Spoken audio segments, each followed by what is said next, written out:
sa iba pa nating balita mga kabigwas.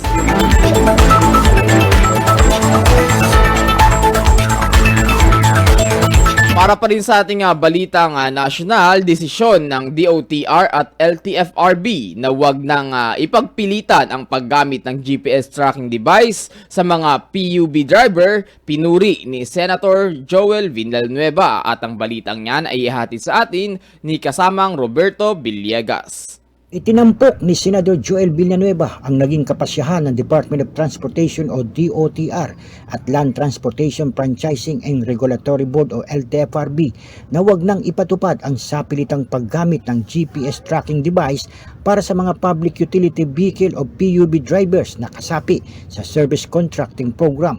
Itinuring ni Senador Villanueva bilang isang positibong hakbang ang naturang desisyon ng DOTR at LTFRB para sa mas makatao at makatwirang pagpapatupad ng mga regulasyon sa sektor ng transportasyon.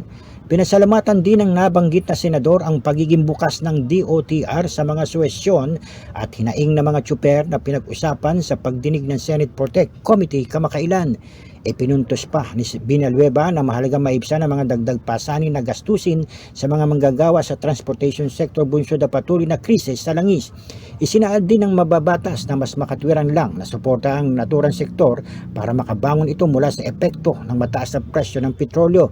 Anya, ipinamalas din ng DOTR ang kakayahan nitong maging flexible at tumugon sa pangangailangan ng mga sektor na apektado ng mga energy emergency na mahalaga para maging maayos ang implementasyon ng mga programa ng gobyerno. Mula sa Metro Manila, Roberto Villegas nag-uulat para sa Bigwas News Philippines, lingkod ng katotohanan.